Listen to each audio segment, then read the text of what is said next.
If you want to transform the way that you read music, stick around to the end of this video because I'm going to share 3 tips with you that are going to help you read music 10 times faster. The first tip is to master flashcards. Regardless of your level, do not skip this part of the video. I'm going to show you 3 flashcards and I want to see if you can get them as quickly as I'm going to show them to you.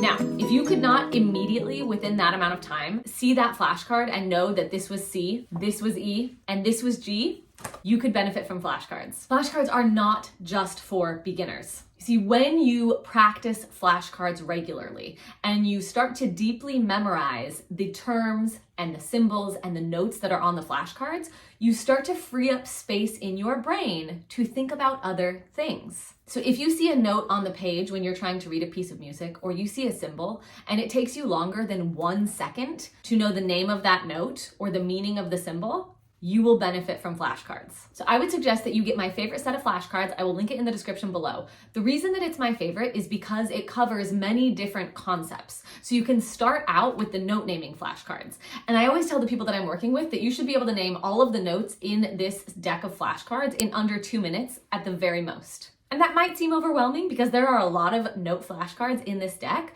but if you start with 3 or 4 flashcards a day and you add 3 or 4 flashcards a day, just going over them for like 3 to 5 minutes, within a couple of months, you're gonna know all of the notes so well, you will be able to recall them very quickly. And that's going to accelerate your ability to read music quickly. This deck of flashcards also has other musical symbols, like this one, or this one, or this one.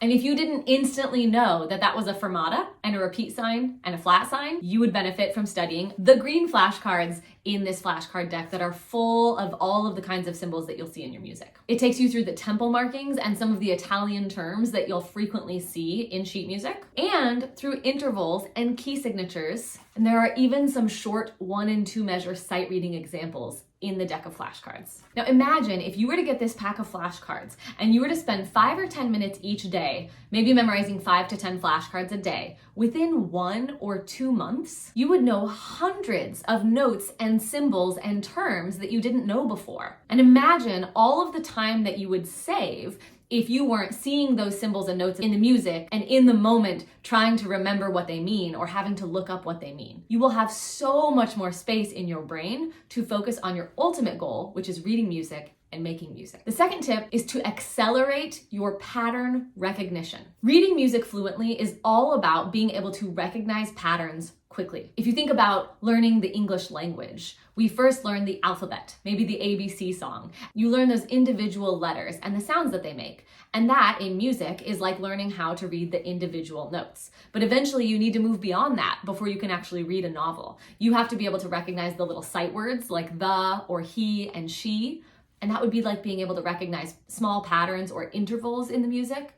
And then you go beyond that and you learn how to sound out entire words and read entire paragraphs. And in music, that would be like recognizing the chords that you see over and over again, or being able to recognize the form or the structure of your piece. But essentially all of what I just described are the various patterns that come up in music over and over again. Working with the flashcards from tip number 1 is going to help you become very familiar with a lot of the patterns. And then whenever you open up a piece of music, you are going to start your practice by looking for those patterns. The nature of learning a piece of music is each time we go to the music, we understand different things at a deeper level. And we want to accelerate that process by specifically looking for the patterns from the very beginning. Not only will it help you with the piece that you are currently working on, going through that process of finding the patterns strengthens that muscle. And so in future pieces, it's going to be easier and more obvious when you come across those same patterns or patterns that are similar. And this leads me to tip number 3, which is to discover the process for sight reading if you haven't done so already. I did an entire video that's all about the process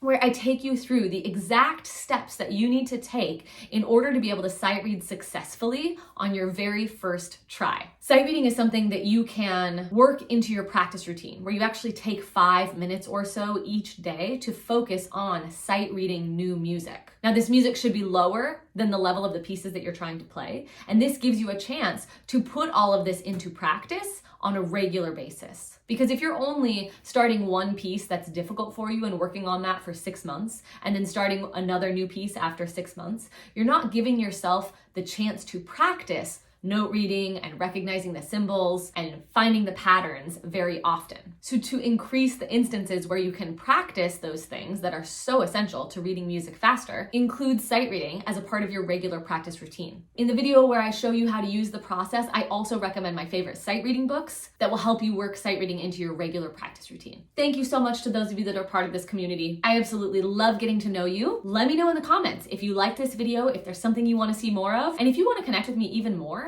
make sure that you head on over to my free Facebook community where I host challenges and workshops, and where right now at the time of recording this video, I am actually working on a really exciting 4-day live online virtual event that I haven't officially announced yet, but if you're in that Facebook group, you'll be one of the first to know when I do announce it. And you can check out that video about the process of sight reading right here.